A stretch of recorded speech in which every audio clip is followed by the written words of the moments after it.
Clemon beyond the গ্যালারিতে সবাইকে স্বাগত জানাচ্ছি। দেশ বিদেশের খেলাধুলার সবশেষ খবরের বিশ্লেষণ করতে হাজির হয়েছি প্রতিদিনের মতোই। আজকে আপনাদের সাথে আছি রেদওয়ান শেখ। দর্শক নিশ্চয়ই জানেন যে বিপিএল এর চট্টগ্রাম পর্ব চলছে এবং ২৬ জানুয়ারি থেকে শুরু হবে ঢাকার পর্ব, এবং তার আগে অর্থাৎ ২৪ এবং ২৫ এই দুদিনের মধ্যেই কিন্তু যে ক্রিকেট বোর্ড রয়েছে একটা জরুরি সভা তারা করবে এবং সেই সভায় গঠনতন্ত্রের সংশোধন হওয়ার সম্ভাবনা রয়েছে। পাশাপাশি যে স্ট্যান্ডিং কমিটি রয়েছে সেটার একটা বন্টন আমরা হয়তোবা লক্ষ্য করতে পারি, এবং আমরা সেই বিষয় নিয়ে আজকে আলোচনা করবো। আমাদের সাথে সেই আলোচনায় আছেন সিনিয়র ক্রীড়া সাংবাদিক এবং News24.com-এর ক্রীড়া সম্পাদক শামীম চৌধুরী। শামীম ভাই, আপনাকে স্বাগত আমাদের আজকের আয়োজনে। দর্শক, তার আগে জানিয়ে দিতে চাই দেশ বিদেশের খেলাধুলার শিরোনামগুলো। দর্শক, এবার মূল আলোচনায় যাব, তবে নিশ্চয়ই আপনারাও আমাদের সাথে যুক্ত হতে পারেন, প্রশ্ন করতে পারেন, দিতে পারেন মতামত। দেখানো নিচের স্ক্রিনে দেখানো এই নাম্বারে ফোন করে আমাদের সাথে আপনারাও যুক্ত হতে পারেন। শামীম ভাই, যেটা বলছিলাম যে গঠনতন্ত্রের একটা সংশোধনের প্রসঙ্গটা এসেছে, যেই পরিবর্তিত পরিস্থিতিতে যে নতুন পালাবদল হয়েছে, ক্রিকেট বোর্ডের ক্ষমতার বদল হয়েছে, সেখানটাতে আপনি একটু যদি বলেন যে আসলেই আমি যদি একটু স্পেসিফিক করেই বলি, তারপরে হয়তো আমরা আরও ফার্দার আলোচনায় যেতে পারি, যে কাউন্সিলরশিপ নিয়ে যে জটিলতাটা তৈরি হয়েছে, যে ঢাকার ক্লাবগুলোর কাউন্সিলরশিপ কমিয়ে দেওয়া ৭০ থেকে ৩০-এ আনা, কিংবা যেখানে তাদের যে ডিরেক্টরশিপের যে বিষয়টি যে ১২ থেকে ৪-এ কমিয়ে আনার একটা প্রস্তাব আমরা হয়তোবা দেখতে পারি। আপনার কাছে কি মনে হয় সেটা কতটুকু যুক্তিযুক্ত? দেখুন, আসলে গত অক্টোবরের শেষ দিনে সম্ভবত আপনার ক্রিকেট বোর্ডের যে সভাটা হয়েছিল, সেই সভায় আপনার নাজমুল আবেদিন ফাহিম পরিচালক, যিনি, ওনাকে কনভেনার করে একটা কনস্টিটিউশন অ্যামেন্ডমেন্ট কমিটি, অর্থাৎ গঠনতন্ত্র সংশোধন কমিটি একটা তৈরি হয়েছে। সেই কমিটিকে দ্রুততম সময়ের মধ্যে গঠনতন্ত্র সংশোধন করতে বলা হয়েছে। কিন্তু এখন কনভেনার যিনি, সাধারণত আমরা আগে যেটা দেখেছি যে স্টেক হোল্ডারদের নিয়ে সাধারণত গঠনতন্ত্র সংশোধন করা হয়, কিন্তু এক্ষেত্রে নিয়মের ব্যত্যয় হয়েছে। উনি স্টেক হোল্ডারদের অন্তর্ভুক্ত না করেই উনি গঠনতন্ত্র সংশোধনের কাজে হাত দিয়েছেন।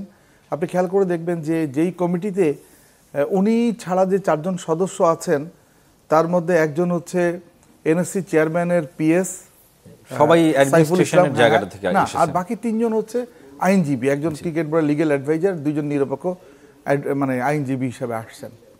আর আপনি খেয়াল করে দেখবেন যে ক্রিকেট বোর্ডের গঠনতন্ত্র কিন্তু আমরা সেই 98 থেকে অভ্যস্ত যে কীভাবে গঠনতন্ত্র প্রণয়ন করে, কারা প্রণয়ন করে এবং কারা এই গঠনতন্ত্র সংশোধন করে, আমরা দেখে অভ্যস্ত। আমরা যা দেখছি দীর্ঘদিন ধরে দেখার যে আলোকে, সাধারণত আমরা অংশীজন যাদেরকে দেখি তারা সবাই কিন্তু এই বাংলাদেশের ক্রিকেটের স্টেক হোল্ডার। ধরেন আপনি ফাহিম ভাই যে গঠনতন্ত্র সংশোধনের যে প্রস্তাবনা, উনি খসড়া প্রস্তাবনা দিয়েছেন, যে প্রস্তাবনাটা খুব লিক আউট হয়ে গেছে, উনি ক্রিকেট বোর্ডকেও দেখাননি। আমরা প্রশ্ন করেছিলাম ফারুক ভাইকে, ফারুক ভাই যত বোর্ড প্রেসিডেন্ট, উনি নিজেও জানেন না। এরপরও আসলে এইভাবে এক্সপোজ হওয়ার মানে কিভাবে? হ্যাঁ, উনি যেটা করেছেন সেটা হচ্ছে গঠনতন্ত্র এখান থেকেই আপনি সরাসরি মন্ত্রণালয়ে চলে গিয়েছে বলে এটা কোনো বিশ্বস্ত সূত্র বলছেন, আর সেইখান থেকেই কিন্তু এই খসড়া গঠনতন্ত্রটা লিক আউট হয়েছে, যে ওনারা যে প্রস্তাবনাগুলো এনেছেন। আপনি প্রস্তাবনাগুলো যদি আপনার এখানে স্টেক হোল্ডারদের অন্তর্ভুক্তি থাকতো, তাহলে কিন্তু এই সমস্ত প্রস্তাবনা আসতো না। কারণ আপনি রাতারাতি পুরোটা পরিবর্তন করতে পারেন না। ধরে নিচ্ছি আপনি রিজিওনাল ক্রিকেট অ্যাসোসিয়েশনকে একটু পাওয়ারফুল অর্গানাইজেশনে পরিণত করতে চান বা দেখতে চান, সেক্ষেত্রে কি আপনি রাতারাতি তাদের যে পরিচালক সংখ্যা 10 থেকে 13-তে উন্নীত করলেন? অথচ যে ঢাকার ক্লাব ক্রিকেট হচ্ছে বাংলাদেশের পুরো ক্লাবের যে নিউক্লিয়াস, যারা হচ্ছে বিভিন্ন ধাপে ক্রিকেট পরিচালনা করে থাকে, এবং সারা দেশের সকল বাছাইকৃত ক্রিকেটাররা ঢাকা লিগে খেলেন এবং তারা কিন্তু অনেক বড় সম্মানই পান, তাই না? আপনি বিপিএল প্রবর্তনের আগে ঢাকা লিগই তো একমাত্র ক্রিকেটারদের আয়ের মাধ্যম ছিল, তাই না? ইভেন জাতীয় দলে খেলেও ক্রিকেটাররা যেই টাকা পাতেন তার থেকেও বেশি টাকা আয় করতেন তারা ঢাকা লিগ থেকে। এখন আপনি সেই লিগটাকে যদি গলা টিপে হত্যা করতে চান, লিগের যে ক্লাব অর্গানাইজারদের আগ্রহটাকে আপনি যদি শেষ করতে চান, সেই রকমই একটা গঠনতন্ত্র সংশোধনের খসড়া এসেছে। আপনি যেটা শুরুতেই বললেন যে কাউন্সিলর সংখ্যা ছিল হচ্ছে, এর আগে ছিল হচ্ছে 50 থেকে 56, সর্বশেষ যে বিদ্যমান গঠনতন্ত্র 2024 সালের অক্টোবরে যেটা অ্যামেন্ডমেন্ট হয়েছে, সেই অনুযায়ী এখন আপনার কাউন্সিলর সংখ্যা হচ্ছে ক্লাব ক্রিকেট থেকে 76 জন। কিন্তু আপনি যখন 50 ছিল, আপনি কাউন্সিলের সংখ্যা তখনও 12 পরিচালক ছিল, যখন 56 ছিল তখনও 12 পরিচালক ছিল, যখন 76 প্রস্তাবনা কি যে অনুমোদিত হয়েছে যেটা সেখানেও কিন্তু পরিচালক সংখ্যা 12তেই সীমাবদ্ধ আছে। আপনার কাছে মনে হয় কিনা যে মানে ঠিক আছে আপনি যেটা বলছিলেন যে হয়তো বা এটা খর্ব করা বা ক্লাব ক্রিকেট যেহেতু একেবারে দেশের ক্রিকেটের নিউক্লিয়াস, তারপরও তুলনামূলকভাবে আপনি যদি রিজিওনাল ক্রিকেট অ্যাসোসিয়েশনের কথা বলছেন বা ক্রিকেটের মেরুকরণের কথা যদি বলে থাকি, তারপরও 76 জন কাউন্সিলর অনেক বেশি আপনার কাছে মনে হয় কিনা? যেহেতু কাউন্সিলর অর্ধেক যদি বলা হয় যে আপনি একটা বিভাগ থেকে একজন আসছে, একটা জেলা ক্রীড়া সংস্থা থেকে একজন আসছে, সেই জায়গাটা থেকে ক্লাব থেকে আসছে এর অর্ধেক, টোটাল কাউন্সিলরশিপের অর্ধেকই আসছে আপনার ঢাকার এই ক্লাব ক্রিকেট থেকে। আপনি একটা ভালো প্রশ্ন করেছেন। এটা আপনি যখন এটা 2000 সালে কক্সবাজার যে এজিএম ক্রিকেট বোর্ড করে, খুব ব্যয়বহুল এজিএম সাবের ভাই করেছিলেন, তখন থেকে কিন্তু আমরা দেখে আসছি যে আপনার জেলা বিভাগের আপনার 2 জন করে কাউন্সিলর, মানে আপনি জেলার থেকে কাউন্সিলর একজন করে আপনি যতগুলো জেলা, 64টা জেলা এবং 6টা বিভাগ, তখন ছিল 70টা, পরবর্তীতে এখন 70টাই আছে বিদ্যমান এখন পর্যন্ত 70টা আপনার কাউন্সিলর। সেখানে ঢাকায় 76টা কাউন্সিলর বেশি মনে হতে পারে, 70টা কাউন্সিলরের জন্য আপনার 10 জন পরিচালক আর 76 জন কাউন্সিলরের জন্য 12 জন পরিচালক, তাই না? বিভাজনটা এখানেই হয়েছে। এটা কিন্তু শুরুতে যখন আপনি তীব্র আন্দোলন করে আপনি অনেক বেশি নেগোসিয়েশন করে যখন এটা করা হলো শুরুতে, তখন কিন্তু আইসিসিতে গাইডলাইন ছিল যে আপনি যদি রিজিওনাল ক্রিকেট অ্যাসোসিয়েশন প্রতিষ্ঠা না করেন এবং জাতীয় লীগ প্রবর্তন না করেন, ন্যাশনাল ক্রিকেট লিগ অর্থাৎ ফার্স্ট ক্লাস ক্রিকেট লিগ, আপনি টেস্ট মর্যাদা পাবেন না। আইসিসি সেই শর্তে রাজি হয়ে কিন্তু ক্রিকেট বোর্ড আপনি রিজিওনাল ক্রিকেট অ্যাসোসিয়েশন করার দিকে ঝুঁকে পড়েছে এবং জাতীয় লিগে কিন্তু প্রতিনিধিত্ব করছে, বিভাগীয় দলগুলোই কিন্তু প্রতিনিধিত্ব করার জন্য দেওয়া হয়েছে, তাই না? সেই ক্ষেত্রে আমি বলবো যে অন্য দেশের মতো আপনি রিজিওনাল ক্রিকেট অ্যাসোসিয়েশন করতে চাচ্ছে ক্রিকেট বোর্ড, ভালো কথা।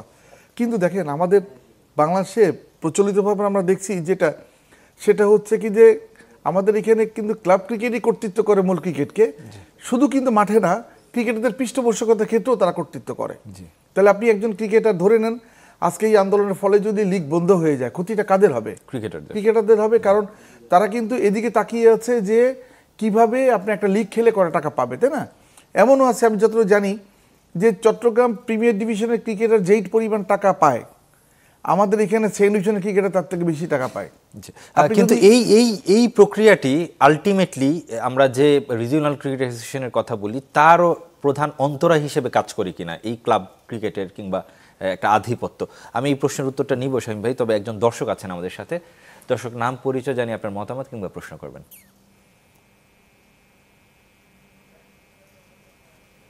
দর্শক শুনতে পাচ্ছেন? দর্শক শুনতে পাচ্ছেন? সম্ভবত লাইনটি কেটে গেছে। শামীম ভাই, যেটি বলছিলাম যে সেটা আসলে রিজিওনাল ক্রিকেট অ্যাসোসিয়েশনের পথে অন্তরায় কিনা। আমরা এইটা নিয়ে, এই রিজিওনাল ক্রিকেট অ্যাসোসিয়েশন নিয়ে যখন পাপন ভাই ছিলেন তখনও দেখেছি মানে কেতাবে আছে, গোয়ালে নেই বিষয়টা। কাজীর গরু কেতাবে আছে, গোয়ালে নেই। হ্যাঁ, ঠিকই বলেছেন। এখন যেটা হচ্ছে আপনি দেখেন ক্রিকেট বোর্ডের যে আমি 2017 থেকে শুরু করে, এটা 2000 আমি আরও আগে চলে যাই, 2012 সালের মার্চে যেটা ক্রিকেট বোর্ডের এজিএম হলো, যেই গঠনতন্ত্রটা আমরা সংশোধিত হয়েছে হচ্ছে দেওয়ান শফিল আরফিন, টুটুল, মাহবুবানাম এবং আপনার রেদওয়ান ফুয়াদ, তারা 3 জন মিলে যে গঠনতন্ত্র সংশোধন করেছেন, সেইখান থেকে কিন্তু রিজিওনাল ক্রিকেটের একটা রূপরেখা দাঁড়ানোর কথা। এবং খেয়াল করে দেখবেন প্রতিটা এজিএমে কিন্তু রিজিওনাল ক্রিকেটের যে স্ট্রাকচারাল দিকগুলো নিয়ে আলোচনা করা হয়, কিন্তু বন্টন প্রক্রিয়া যেটা রিজিওনাল ক্রিকেটকে আপনি তৈরি করলেন, রিজিওনাল ক্রিকেটের কাঠামোও আপনি বলে দিলেন, কিন্তু রিজিওনাল ক্রিকেট অ্যাসোসিয়েশন আপনি ফাংশন করলেন না, কি দাঁড়াবে? ব্যাপারটা কিন্তু সেদিকে হচ্ছে।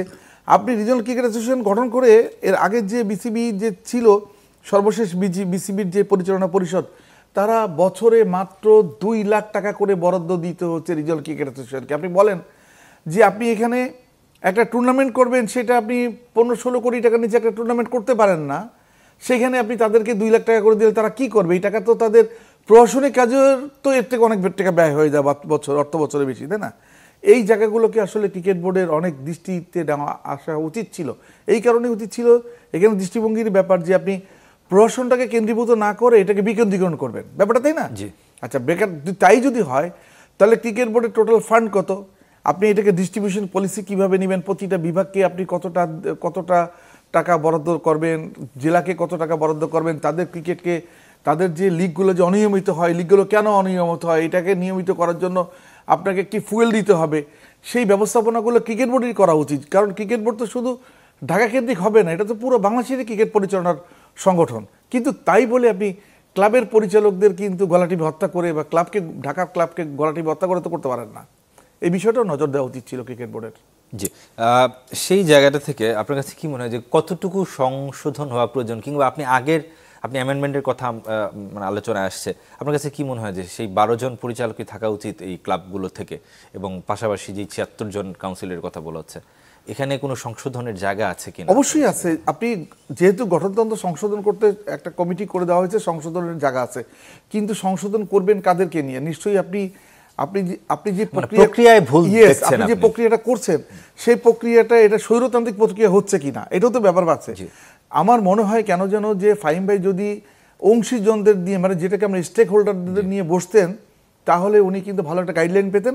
এবং তারপরে ক্রিকেট সংগঠক থেকে শুরু করে যারা সাবেক ক্রিকেটার আছে, আপনি এখানে কি ধরেন, আপনি ক্রিকেট বোর্ডের সরাসরি স্টেক হোল্ডার হচ্ছে ক্লাব, জেলা বিভাগ, তারপরে হচ্ছে বিভিন্ন সার্ভিসেস, তারপরে শিক্ষা বোর্ড, তারপর পাবলিক বিশ্ববিদ্যালয়, সাবেক ক্রিকেটার, তাই না, সাবেক ক্রিকেটার, তারপর জাতীয় ক্রীড়া পরিষদ, এই যারা আপনি স্টেক হোল্ডার আছে তাদের প্রতিনিধিত্ব যদি রাখতেন এখানে, আপনার যদি কোনো ভুল হতো বা কোনো এটা নিয়ে কোনো সমালোচনা হতো, তাদের গায়ে পড়তো। কিন্তু এখন এককভাবে কিন্তু ফাহিম ভাইয়ের গায়ে এটা পড়ছে এবং দায়িত্বটা কিন্তু ফাহিম ভাইকে নেওয়া হচ্ছে। ফাহিম ভাইকে আমি যতটা জানি যে আপনি সর্বশেষ যে গত 18 তারিখে যে স্মারকলিপি পেশ করেছেন, ঘটনাটা এমনভাবে ঘটেছে, তারা 14 তারিখে কিন্তু আপনি হোটেল পূর্বাণীতে একটা প্রেস কনফারেন্স করেছেন। সেই প্রেস কনফারেন্সে 3 দিনের সময় চাওয়া হয়েছে ক্রিকেট বোর্ডের কাছে। 3 দিনের মধ্যে যদি সমাধান না দেয়, তাহলে তারা স্মারকলিপি পেশ করে তারা হচ্ছে গঠনতন্ত্র সংশোধন কমিটির যে আহ্বায়ক, তার পদত্যাগ বা তার অপসারণ দাবি করেছে, না হলে তারা লিগ খেলবে না। কারণ আপনি জানেন 20 তারিখ থেকে কিন্তু ঢাকা ফেডারেশন ক্রিকেট লিগ হওয়ার কথা ছিল। প্রত্যেকটা ক্লাব, 20টি ক্লাবই কিন্তু তাদের ক্রিকেটারদের ঢাকায় এনে জড়ো করেছে, টেন্টে উঠিয়েছে। অনেকের যার নিজস্ব টেন্ট নেই, তারা কিন্তু বাসা ভাড়া করে, আর বাসা ভাড়া নিশ্চয়ই 1 মাসের জন্য দেয় না বা 5-6 দিনের জন্য দেয় না। এটাকে আপনাকে একটা মেয়াদে 2 মাস 3 মাসের জন্য বাসা ভাড়া নিতে হয়। তাদের ট্রেন খরচার জন্য, আপনার যে খাবার দাবারের জন্য, ট্রান্সপোর্টেশনের জন্য টোটাল অ্যারেঞ্জমেন্টটা করা লাগে। তারপর যে ক্রিকেটারকে জড়ো করেছেন, তাদের যদি পেমেন্ট থাকে, বকেয়া পেমেন্ট, তার কীভাবে দিবেন, কোন কিস্তিতে দিবেন, সেইভাবে কিন্তু বন্দোবস্ত করতে হয়। সেই সব ক্রিকেটার আনলেন, অথচ 20 তারিখে খেলা মাঠে গড়ালো না। এই দায়িত্বটা কে নিবে? আজকে তো একটা মাত্র ঘটনার জন্য আপনি তারা একটা বিপদের মধ্যে পড়ছে। এখন তারা দাবি করছে যে লিগ যদি পিছিয়ে যাওয়া হয়, লিগ যদি স্থগিত হয়, তাহলে তাদের আর্থিক ক্ষতিপূরণ দিতে হবে। এই দাবিটা তারা কিন্তু উঠাচ্ছে, এবং সম্ভবত তারা খুব দ্রুতই ক্রিকেট বোর্ডকে এই চিঠিও দিবেন তারা। জি, নিশ্চয়ই। আমার কাছে মনে হয় যে সময় খুব বেশি হাতে নেই, এবং এই 24-25 তারিখের মধ্যেই একটা ফয়সালা নিশ্চয়ই হয়ে যাবে। আরেকটা বিষয় যেটি হচ্ছে যে আমরা যেটা লক্ষ্য করেছি, বিভিন্ন সময় সংশোধনের মাধ্যমে যিনি প্রেসিডেন্ট, ক্রিকেট বোর্ড সভাপতি যিনি আছেন, তার ক্ষমতাকে একেবারে অনেক বেশি বাড়ানো হয়েছিল। এই অ্যামেন্ডমেন্টের মাধ্যমে আমরা লক্ষ্য করেছি যে কিছুটা হলেও খর্ব হচ্ছে এই প্রেসিডেন্টের ক্ষমতা। সেটাকে আপনি কিভাবে দেখছেন? এই প্রশ্নটার উত্তর নিব, একটা বিরতির সময় হয়ে গেছে শামীম ভাই। কিছুক্ষণের মধ্যেই ফিরছি ক্লেমন বিয়ন্ড দ্য গ্যালারিতে। দর্শক, ফিল্ম ক্লেমন বিয়ন্ড দ্য গ্যালারিতে আমরা আলোচনা করছি বিসিবির গঠনতন্ত্র পরিবর্তন নিয়ে। আমাদের সাথে আছেন শামীম চৌধুরী। শামীম ভাই, একটা প্রশ্ন ছিল বিরতির আগে যে ক্ষমতা কিছুটা খর্ব হতে যাচ্ছে কিনা অ্যামেন্ডমেন্টের মাধ্যমে, আপনার কাছে কি মনে হয়, এবং সেটাই হওয়া উচিত কিনা একই সাথে? হ্যাঁ, দেখুন, আগে যেটা ছিল যে মানে এখন বিদ্যমান গঠনতন্ত্র আমরা যে দেখছি, সেটা ক্রিকেট বোর্ডের প্রেসিডেন্টের অবাধ ক্ষমতা এমন যে উনি চাইলেই আপনার যে কোনো রুলিং দিয়ে সিদ্ধান্ত নিতে পারেন, এবং সভাপতি চাইলে বিসিবি সভা আহ্বান না করে নিজের সিদ্ধান্ত নিয়ে পরবর্তী সভায় উনি সেটা আপনি কার্যকর করতে পারে, তাই না? যে আপনি ধরেন আপনি ইমপ্লিমেন্ট করার পরে সেটাকে আপনি অনুমোদন করলেন পরবর্তী সবার পরিচালনা পরিষদের অনুমতিক্রমে। এই ক্ষমতা পর্যন্ত বোর্ড প্রেসিডেন্টকে দেওয়া আছে। সেখান থেকে আপনার কিছুটা আপনার ডিসেন্ট্রালাইজ হয়েছে। সেটা হলো কি, যে এখন স্পেসিফিকভাবে বলা হচ্ছে যে সিনিয়র ভাইস প্রেসিডেন্টের ভূমিকাটা কি হবে আর ভাইস প্রেসিডেন্টের ভূমিকাটা কি হবে। এই যে আপনি সংশোধিত গঠনতন্ত্রের যে খসড়াটা যাচ্ছে, যে খসড়াটা আমাদের হাতে এসে পৌঁছেছে, সেখানে কিন্তু এটা বলা হয়েছে, এবং সেখানে আপনার বোর্ড প্রেসিডেন্টের কিছু দায়িত্ব কিন্তু সিনিয়র ভাইস প্রেসিডেন্টকে দেওয়া হয়েছে।